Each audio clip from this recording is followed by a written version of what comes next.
mengapresiasi yang mana pelaksanaan G20 sudah selesai dan sukses, dan andil dari Pak Menteri cukup besar.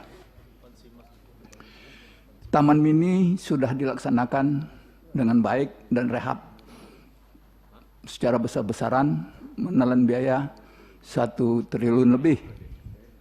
1 triliun lebih.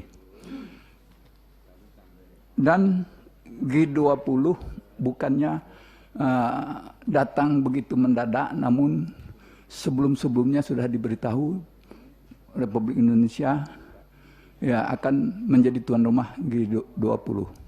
Salah satunya di Taman Mini Indonesia Indah. Nah, hasil kita sudah menyaksikan luar biasa bagus. Ya, berhasil.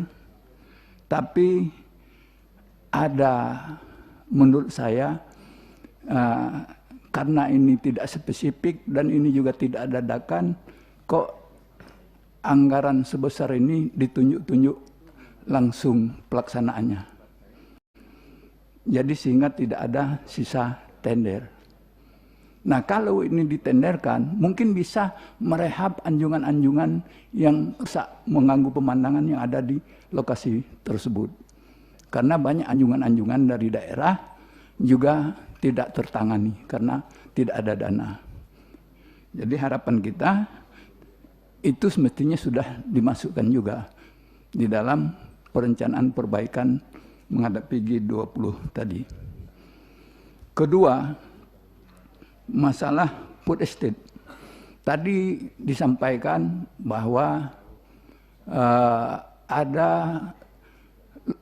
lokasinya banyak tadi, salah satunya di Papua yang areal APL, dan itu tentunya tanah negara, tanah pemerintah daerah. Nah, apakah ini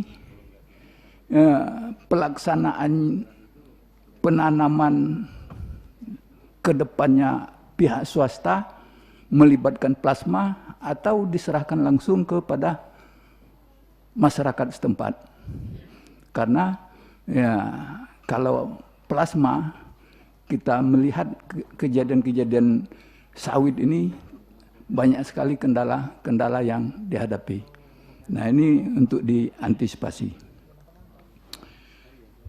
Ketiga, saya mendapatkan informasi bahwa 2023 tol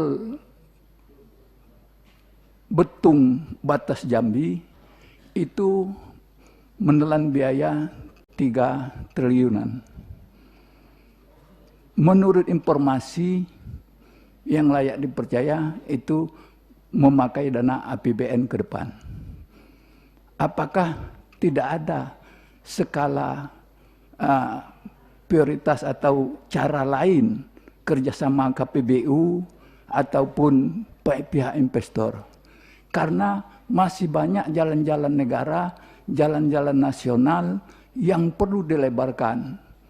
Termasuk juga ya, perlintasan sebidang di Sumatera Selatan itu lebih dari 10. Nah, itu sering memakan korban. Nah, ini juga perlu segera diperbaiki, dibuatkan flyovernya. Nah, jadi kalau itu ada skema KPBU, lebih baik skema KPBU daripada memakai dana APBN, dan APBN gunakan untuk pelebaran jalan yang sudah mendesak seperti di Jakabaring dan juga lintasan sebidang lebih dari 10 di Sumatera Selatan.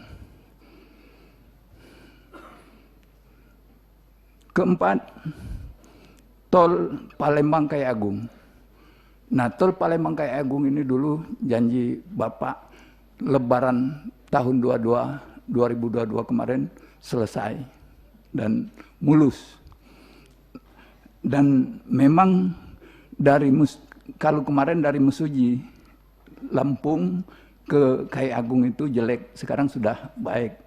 Tapi sekarang dari Kayagung Oki ke Palembangnya itu masih banyak sekali yang perlu diperbaikan, dan rusak ini rusak perbaikan rusak dan terus menerus seperti itu.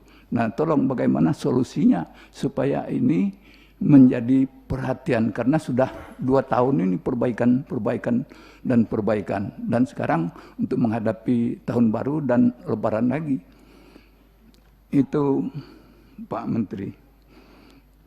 Dan terakhir usul saya, Pak Menteri, saya jarang sekali mengusulkan yang banyak-banyak itu, Pak Menteri. Karena sesuai dengan saran Pak Menteri, fokus-fokus saja.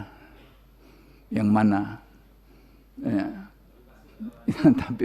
Tapi ini juga belum terrealisasi. Sudah 3 tahun, Pak Menteri, untuk normalisasi Danau Teloko. Saya sudah bolak-balik ke balai, ada hilang. Nah, saya minta tolong di 2023 ini kalau bisa betul-betul menjadi impian masyarakat dan perjuangan saya itu bisa terwujud. Itu saja mungkin, Pak Menteri. Danau apa tadi, Pak? Apa? Danau apa? Teloko, Danau Teloko. Di Kabupaten Oki, Sumatera Selatan.